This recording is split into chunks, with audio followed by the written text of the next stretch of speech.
My friends, as we gather together in this moment of stillness, let us pause long enough to recognize that every step on this spiritual path begins with a single, simple question, one that very few have ever truly asked. And that question is, who is the I that is living your life? All day long we speak that little word, I am tired, I am afraid, I am lonely, I am seeking. And never once do we turn inward to discover what it is that utters this sacred name. And because we have not known, we have lived under an illusion so subtle, so persistent, that it has shaped every prayer, every hope, every sorrow we have ever carried. You see, the great misunderstanding of the ages is that the I you have been referring to is the person who was born on a certain date, who has a certain name, who carries a personal history, who bears wounds and memories and fears. We have assumed that this changing, thinking, struggling self is the one speaking when we say I am, but that has never been the truth of your being. That I, the one that trembles and worries and strives, has never been the self that God knows. Tonight, we are not here to add another belief, nor to adorn the human mind with new spiritual theories. We are here for one purpose only, to return to that original revelation that thundered from the burning bush, I am that I am, and to discover that this name, this identity, this presence is the very core of your own being. The I that hears these words is not the limited creature of flesh and thought. It is the infinite, eternal, ever-present life that has never been born and will never die. And so I ask you, quietly and simply, to listen not with the intellect that argues, nor with the emotions that react, but with that inner capacity that recognizes truth when it touches the heart. For the truth you will hear in this hour is not new. It is as ancient as God himself. Yet it is new to the one who has lived by the false I and has not yet awakened to the I am at the center of all being.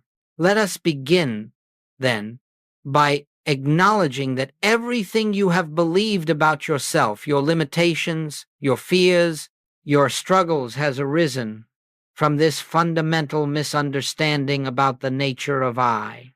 And let us gently open the way for a deeper realization to dawn, that the true I of you is not separate from God, not apart from God, but is the very expression of God's own being here and now. Now let us look more closely at this little sense of I with which the world has lived for centuries, and let us see it for what it is, not to condemn it, not to battle it, but to understand it. Because understanding is the first light that breaks the spell. From the moment we awaken in the morning, this human I begins its chatter. I must do this, I must protect that, I must achieve, I must defend, I must improve. And at night it lies down with the same burdens, still believing that it carries the weight of life upon its shoulders. It identifies itself as a body that aches, as a mind that thinks, as a personality that fears rejection and seeks approval. It says, I was hurt by this person. I am worried about tomorrow. I must find a way through this difficulty. And because we have accepted this voice without examination, we have treated this anxious, restless, ever-changing creature as our true identity. But this I is not the self that God created. It is a mask, a temporary appearance, a role taken on for a moment in time. It is nothing more than the accumulation of memories, reactions, conditioning, and beliefs, none of which have anything to do with the eternal nature of your being. This human I is always afraid because it believes it is separate from God, separate from supply, separate from health, separate from love, separate from safety. It believes it must make its own way in a hostile world, must struggle for place, must compete for survival, must acquire enough of this world's goods to feel secure, And because it sees itself as alone, it prays as a beggar, reaching outward to an imagined God in the sky, pleading for help, bargaining for mercy. My friends, nearly the entire religious life of humanity has been built upon this false center, a personal I seeking a distant God.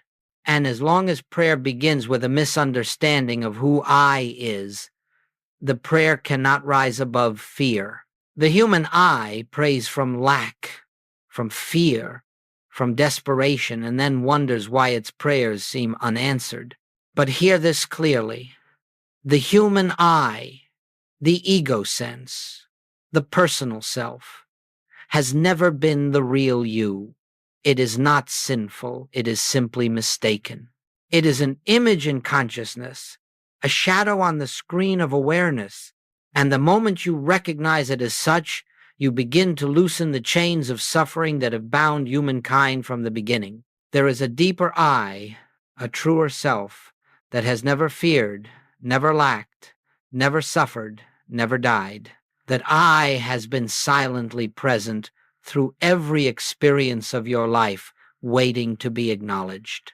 And until we distinguish between the little I that masks and the great I am that is reality, we cannot take even the first step into spiritual freedom.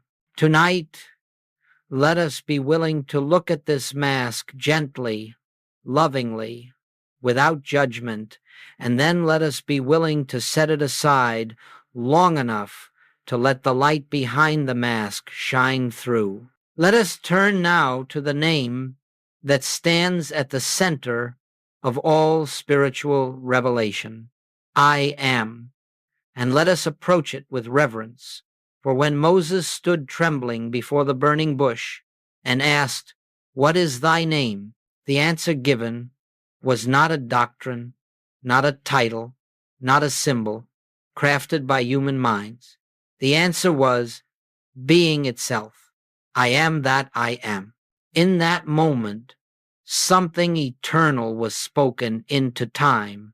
And yet, my friends, the world has repeated these words for thousands of years without understanding what they reveal. They are not the name of a distant deity. They are not a poetic phrase to adorn scripture. They are the statement of the one and only life that is living itself as the infinite universe. I want you to hear this. When God says, I am, he is not describing a person. He is declaring the presence that is the life of all creation. And this is the great shock, the secret hidden in plain sight. The I that Moses heard is the same I that speaks through you when you say, I am. Not the little personal sense, not the ego identity, not the conditioned mind, but the silent, witnessing presence that is aware of every thought, every feeling, every breath. That I is God being expressing as your life. When Jesus said, I am the way, the truth, and the life, he was not claiming a personal superiority. He was not pointing to a human identity. He was speaking out of that same divine I that had spoken to Moses. He was giving voice to the universal Christ consciousness, the I am that lives as the heart of every being. And so when you read, I and the Father are one, understand this. The I that is one with the Father is not a Jewish man of 2,000 years ago. It is the divine presence announcing its unity with itself. Jesus simply recognized it. He did not possess it. He lived from it. This is the truth the world missed. There is only one I in all existence, one life, individualized as many, one consciousness, appearing as countless forms, one presence, wearing 1,000 masks of personality, yet unchanged behind them all. And so when you speak the words, I am, you stand at the door of the Holy of Holies, whether you know it or not. If you attach those words to fear, I am afraid, you bury the Christ under the garment of the human sense. If you attach them to limitation, I am weak, I am sick, I am unworthy, you clothe infinite being in the rags of the mortal self. But when you pause, even for a breath, and let I am stand alone in silence, without description, without qualification, you are touching the living presence of God as your very self. Do you see the enormity of this? The name of God is your own name, stripped of all personal labels, free of all human claims. I am is who you are before a thought arises, before a feeling appears, before the world calls you by any identity. I am is pure, unclothed being. And so tonight we begin to set aside the heavy burden of believing that the human personality is the I that we are.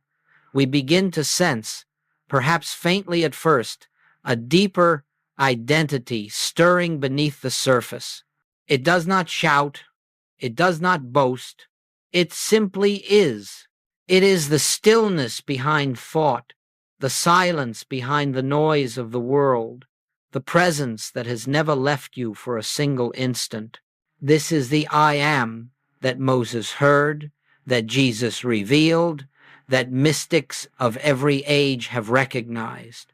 And it is the I am that you must recognize, for it is the only self you have ever truly been. Now, having touched the simplicity and majesty of the true I am, let us look quietly at how the illusion of a separate I arose. For this is the root of every form of suffering known to mankind. And I ask you to listen with the same stillness with which we approach the name of God, because what we uncover here has nothing to do with guilt, nothing to do with personal failure. It is simply the story of how a shadow appears when attention turns away from the light. In the beginning, not a beginning in time, but a beginning in awareness, there existed only I am, pure being, pure consciousness, pure presence. There was no separation, no conflict, no fear, no other. But as consciousness began to behold its own expression, something subtle happened. Human sense arose, human perception came into being. And with this human sense there came the capacity to misinterpret what is seen. Just as a child, looking into a mirror, may imagine that the reflection is another person, so human consciousness mistook the reflection of life for a separate self. It saw a body and said, I am this. It experienced thought and said, I think. It felt emotion and said, this is me. In that very instant, the pure I am extended into the world of time and space, and the personal I was born. This personal I, this ego sense, is not an entity. It is a misunderstanding, a habit of attention. It is the moment when awareness, forgetting its divine source, identifies itself with a passing form. And from that misidentification came all the illusions of separation. Separation from God, separation from supply, separation from health, separation from love. You see, the moment the mind believes, I am a separate person, it must also believe, I must protect myself. I must secure my future. I must find love outside myself. I must earn my place in this world. And because this sense of self is rooted in fear, it creates a world in which fear appears justified. But understand this, the false I was never an act of rebellion.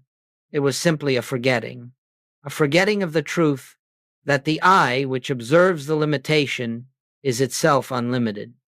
Forgetting that the I, which witnesses the body, is not confined to the body. Forgetting that the I, which feels fear, is itself the presence before which fear dissolves. This forgetting produced the great illusion of separation. And from that illusion arose every form of suffering humanity has known. Not because suffering is real, but because the one imagining itself to be a separate self must naturally experience the insecurity of separation. The shadow does not exist apart from the absence of light. And so, when you say, I am afraid, it is not the true I speaking, it is the mask. When you say, I am lacking, it is not the true I that lacks. It is the mistaken identification. When you say, I am not enough, the truth is that the infinite I am could never make such a statement. Only the shadow could. Do you see, then, that the so-called fall of man was never a moral failure? It was simply the birth of the false I, the belief in a self apart from God, and the entire spiritual path, as we experience it, is nothing more than the gentle return of attention from the mask back to the light behind the mask. This is why the mystics have always said, awake, thou that sleepest. We are not to awaken the ego. We are to awaken from it, awaken to that I am which has remained untouched, unsullied, untroubled, even while the human sense passed through the illusions of pain and pleasure, gain and loss. In this hour, let us then begin to understand that the false I was never an enemy. It was simply a misunderstanding. And misunderstandings dissolve not through struggle, not through condemnation, but through the recognition of the truth that was always present. Now that we have begun to discern the difference between the false I that imagines itself separate and the true I am, that is, the very presence of God, let us take another step, one that may appear simple, yet stands as one of the greatest transitions in spiritual life. It is the recognition contained in that profound statement, I of mine own self can do nothing. My friend, as long as the ego, the little sense of I, believes that it can achieve spiritual realization through effort, through willpower, through mental struggle, it remains trapped in its own illusion. For the ego cannot become spiritual. The personal self cannot climb into heaven. The human mind cannot think its way into truth. And yet, for so long we have tried. We have wrestled with problems, attempted to heal ourselves, attempted to reform our character, attempted to demonstrate supply, attempted to purify the mind or elevate the emotions, all in the belief that the personal I possessed the capacity to do so. But hear this, the personal I has no spiritual power, no healing power, no creative power, no intelligence of its own. It is not the actor. It is not the source. It is, at best, an instrument, at worst, an obstacle.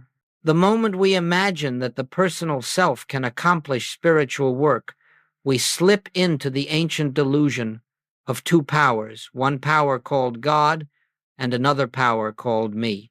This is why Jesus, who lived in full consciousness of I am, said, I can of my own self do nothing. He was not belittling himself.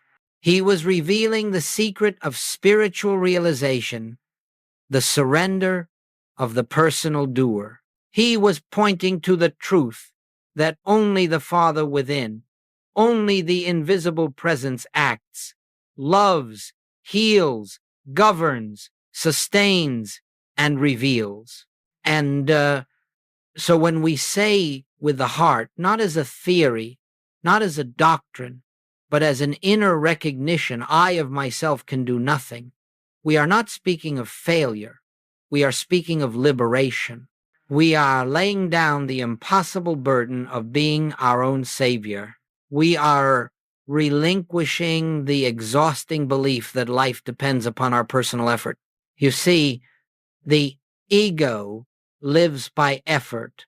The spirit lives by grace. The ego strives to manage its world. The spirit simply is the world's substance. The ego attempts to fix conditions. The Spirit reveals that conditions are shadows of belief. The ego tries to use truth as a tool. The Spirit knows that truth is not used, it is realized. The moment we acknowledge, I can do nothing of myself, a profound shift begins within. We stop trying to use God. We stop attempting to pull the infinite into our finite concerns. We stop imagining that spiritual principles must be applied like techniques to manipulate outer circumstances. Instead, we rest, we listen, we become receptive. We allow the infinite I am to be itself as our very being. This is the end of the ego-doer, not through force, not through the suppression of will, but through the simple recognition that there never was another power, never was another mind, never was another actor, but the one. And as we cease our striving, as we make room for silence, something extraordinary happens. The inner activity of spirit begins to move, to guide, to reveal, to correct, to uplift, not as a response to our begging, but as the natural expression of its own nature. The greatest miracle in all spiritual work is this. The moment we stop trying to make something happen, the presence that has always been happening reveals itself. So let us understand, to say I can do nothing is not defeat. It is the doorway to the realization, the Father within me doeth the works. And that Father, the I am, is your own self living, its own life through you. When the mask of the ego-doer is no longer insisting on its imaginary role. Now that we have come to see that the personal I is not the actor, and that the infinite invisible, the I am, is the only presence and power, the question naturally arises. How do we live this? How do we let this truth become experience rather than concept?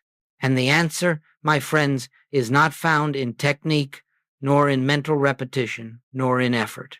It is found in inner listening, in silent recognition, in the quiet opening of consciousness to the presence that already is.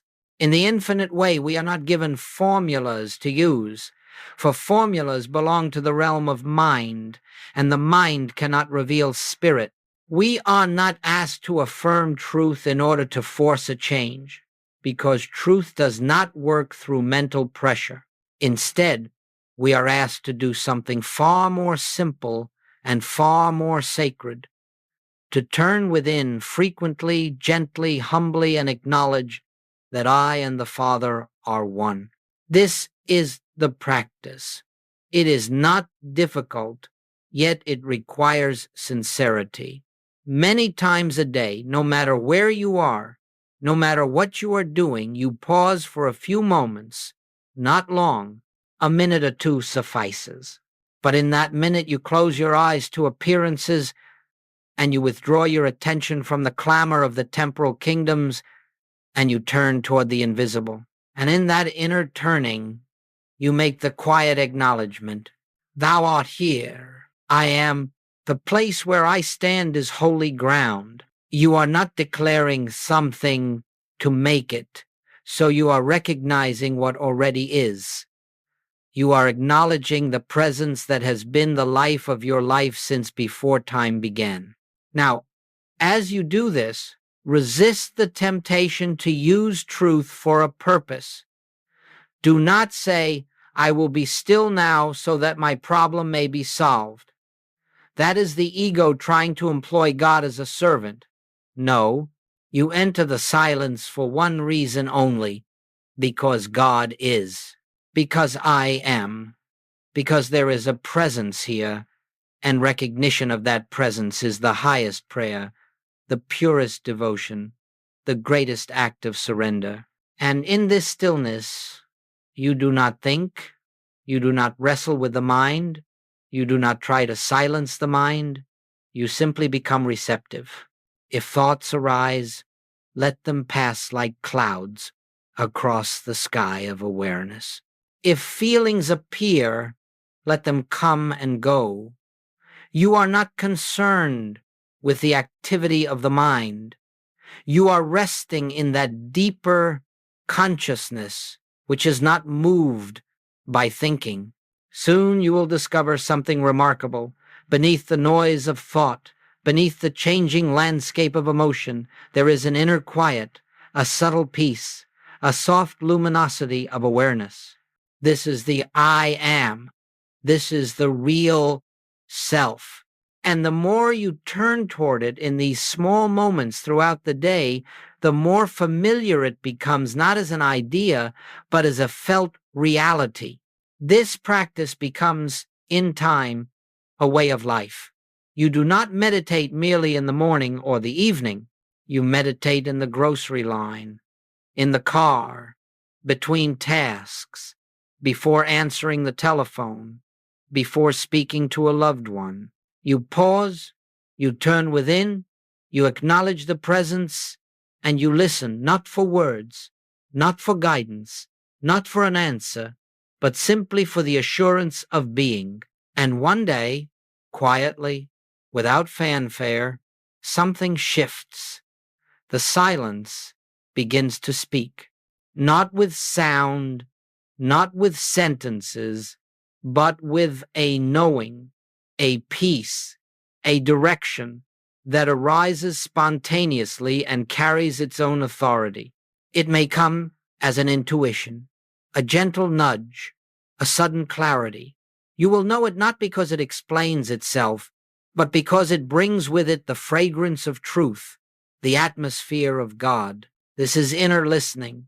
This is the practice of the true I am.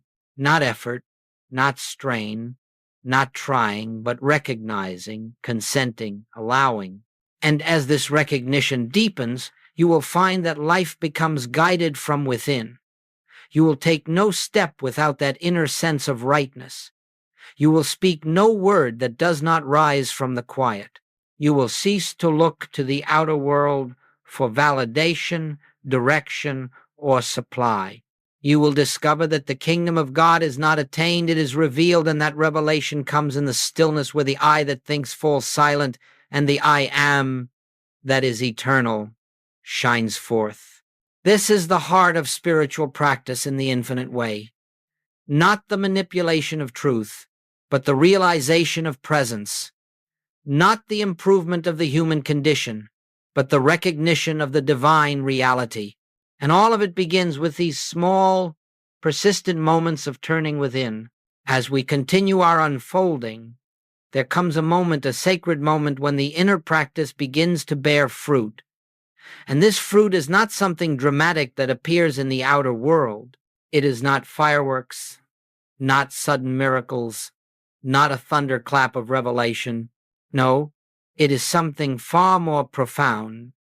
A subtle shift in the way you speak to yourself within, in the way you identify yourself, in the way the word I is used in your consciousness. For centuries you have taken every fleeting thought, every fear, every emotion, and claimed it as I. I am worried, I am angry, I am anxious, I am sick. And with those simple words, you have clothed the infinite in the garments of mortality. You have allowed the false self to steal the holy name, and every time the mask said, I am, and you believed it, the mask grew heavier. But once you begin this practice of turning within, this gentle, frequent returning to the recognition of the presence, you start to notice something. You begin to see that the thoughts arising in your mind are not you. The emotions passing through you are not you. The sensations in the body are not you. You begin to sense that the true I is the one who witnesses them all, the stillness behind them, the awareness in which they appear and disappear. And so, when fear arises, something new happens. Instead of tightening around it and saying, I am afraid, you pause, you look more deeply, and a quiet knowing arises. Fear is appearing, yes, but the I that I am is not afraid. When the body feels pain, there is no denial, no resistance, but neither is there identification. You find yourself acknowledging the body feels pain, but I am is untouched. My essence is whole, inviolate, unconcerned. When the bank account is low, you become aware that lack is an appearance, a picture on the screen of sense. And inwardly a voice whispers, "The supply I am is infinite. The figures in the world of form neither add to nor diminish my being." This is not wishful thinking. It is not positive affirmation. It is the dawning realization that the ego was never the I that you were. And as soon as that realization begins to take root, the power of the ego sense weakens. Its demands soften. Its fears lose their authority. Its judgments fall away. Relationships begin to change, not because you force yourself to love, but because you no longer approach others from the vantage point of a frightened self seeking security. You see the same I am shining through every face. You are no longer looking for love, because the I am is love itself. And in that recognition, you naturally become less defensive, less reactive, less concerned with being right, less wounded by the behavior of others. Time changes, too. You realize that the eternal I am is never in a hurry, never late, never rushed. The sense of not enough time is recognized as part of the illusion of the little I, and as you stop calling that anxious voice I, a new rhythm appears, a rhythm of grace, of right action, of effortless timing. Even the body takes on a different meaning. You neither worship it nor despise it. You care for it as an instrument, a vehicle, but you no longer believe it is the seat of your life. You feel yourself as the awareness in which the body appears, and because you no longer identify with the body, its conditions no longer have the power to declare who you are. In every area of life, the same transformation occurs. The false I fades, and the true I am shines through. This change is not sudden. It is an unfoldment, a gradual awakening.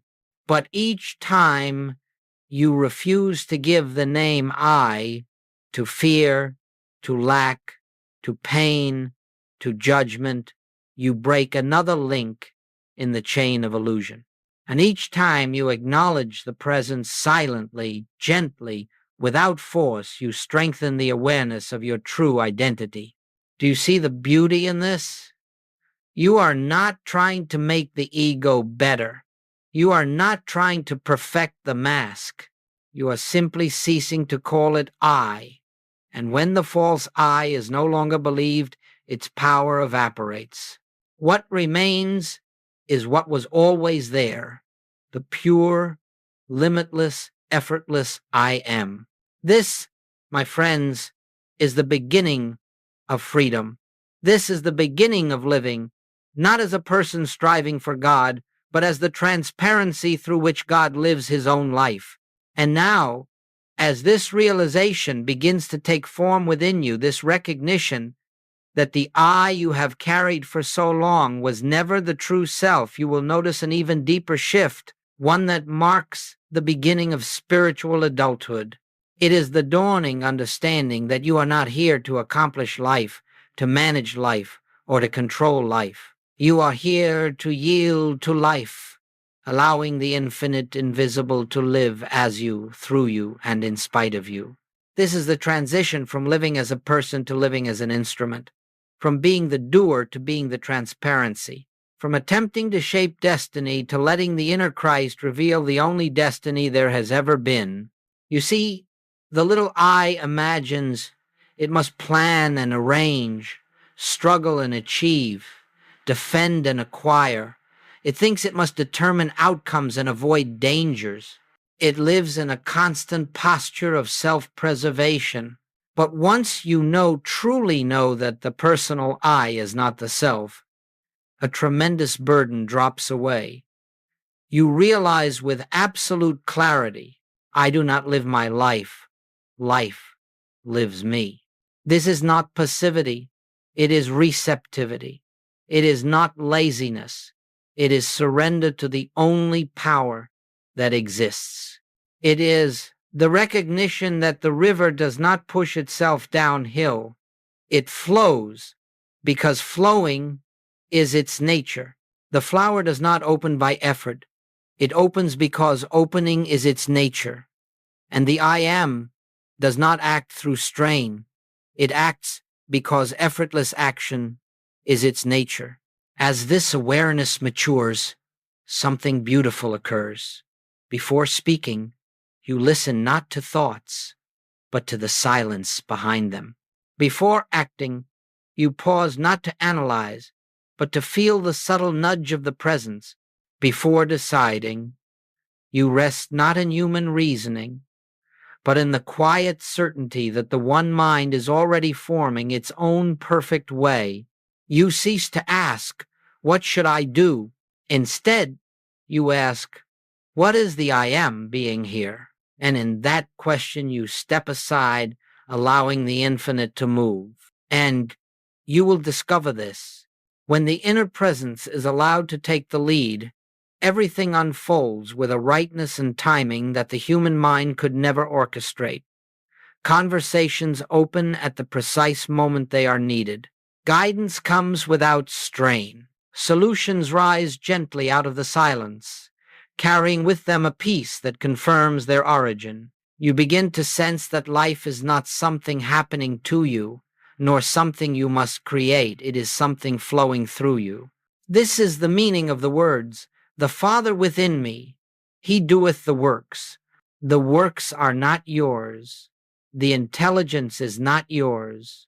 The inspiration is not yours.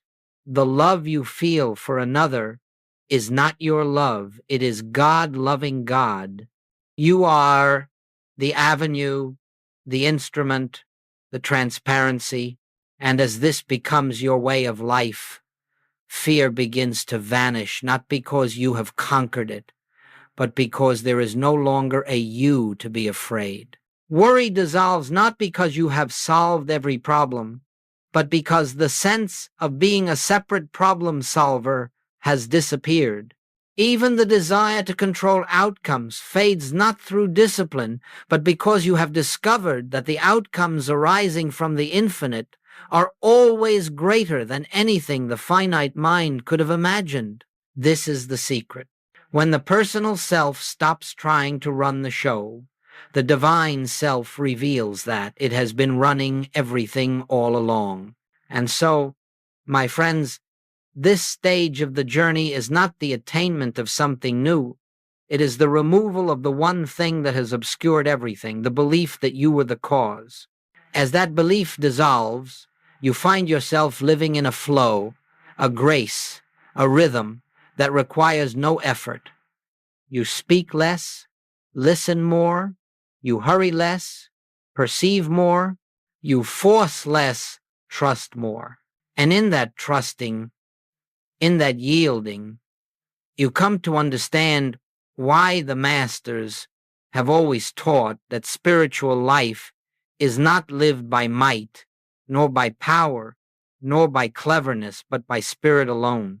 When you rest in that spirit, when you allow the I am to be the only actor, your life becomes a quiet, unfolding harmony.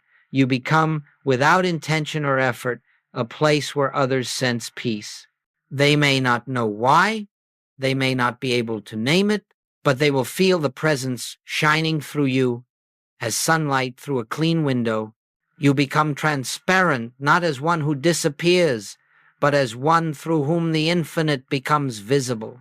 And now, as we bring this period of contemplation to its close, let us gather together the essence of what has unfolded in our midst, not as a summary for the mind, but as a recognition for the heart. For everything that has been spoken here has not been intended to inform you, but to remind you of what has always been true.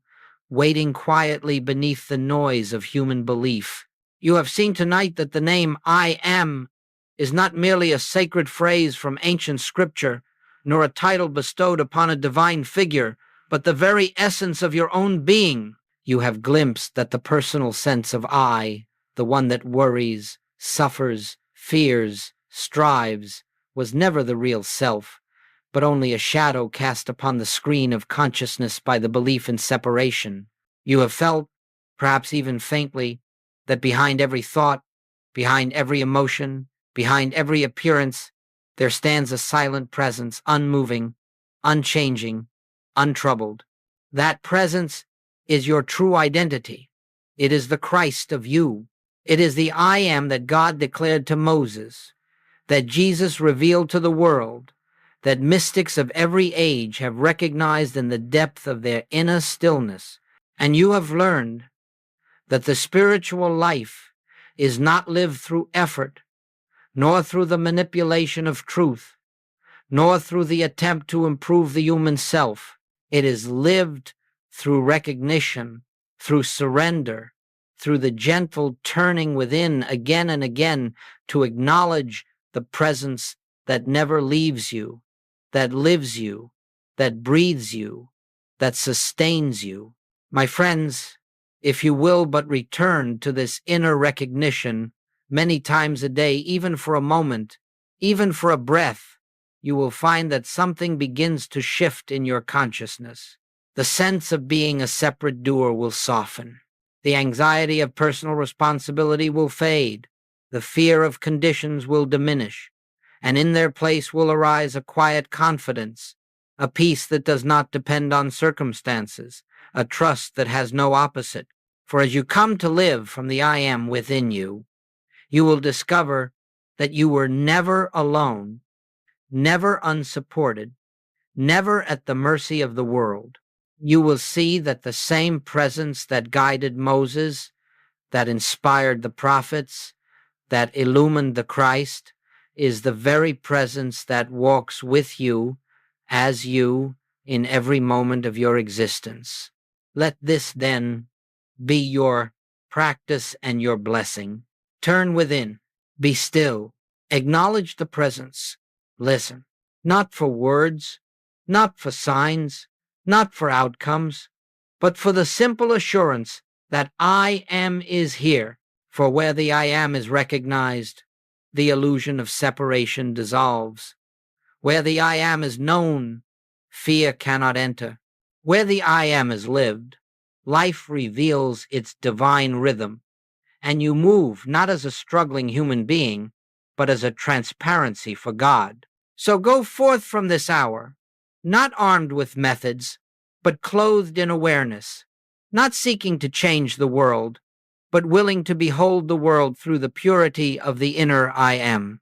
Let every step be taken in quietness. Let every action arise from the center. Let every word be guided, not by thought, but by the presence that animates all things. And remember, you do not carry God with you. You are carried by God. You do not seek the I am. You are the I am, recognized at last. Rest in this truth. Live in this truth. Let this truth live you.